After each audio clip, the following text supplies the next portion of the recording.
Mirë se erdhe në botën ku askush nuk është i pafajshëm. Sekrete shqiptare, vendi ku rrëfimet më të thella, më të ndaluara dhe më të pathëna të shqiptarëve marrin zë. Na bëni subscribe për histori të ndryshme.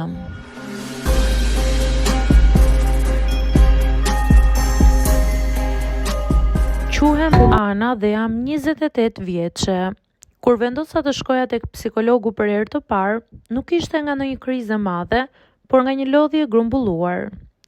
Kisha vite që mbaja gjëra për brenda, që shtyja veten me ditë pa e ndalur pyetjen e zakonshme se si ndjesha vërtet. Isha nga ato vajza që thoshin gjithmonë jam mirë edhe kur nuk ishin. Seancën e parë e mbaj mend shumë qartë, zyra ishte e qetë, drita e butë, gjithçka dukej profesionale. Ai më foli me zë të ulët, më pyeti për fëmijërinë, për marrëdhëniet, për gjërat që më rëndonin. Në fillim u ndjeva e lehtësuar. Ishte hera e parë që dikush më dëgjonte pa më dhënë këshilla të shpejta. Pas disa seancash, fillova të qaja shpesh.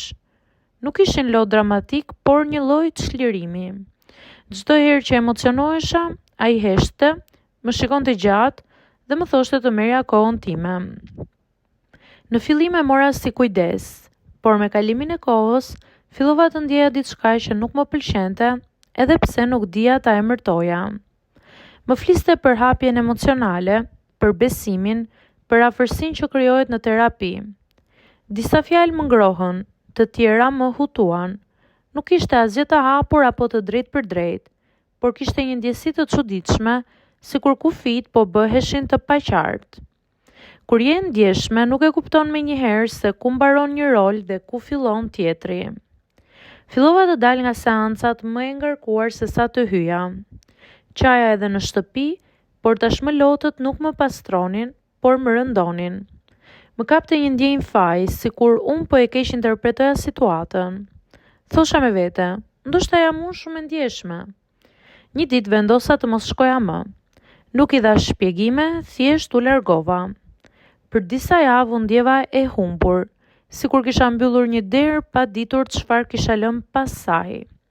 Por njëkohësisht ndjeva edhe lehtësim. Trupi im ishte i qetë, edhe pse mendja punonte. Pas disa muajsh mora guximin të kërkoja një psikolog tjetër. Këtë herë zgjodha me kujdes.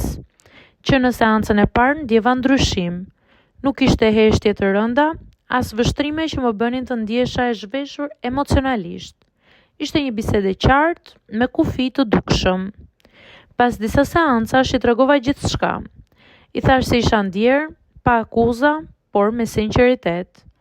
Ajo më dëgjoi me vëmendje dhe më tha diçka që e mbylli plagën që më kishte mbetur hapur.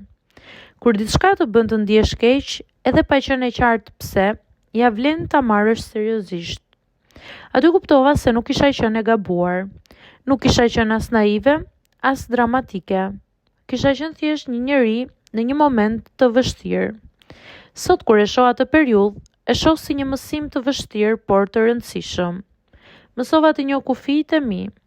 Mësova që jo çdo njeri dëgjon, ose edhe kur dëgjon, nuk dëgjon për arsyet e duhura. Mësova gjithashtu se largimi ndonjëherë është forma më e fortë e kujdesit për veten.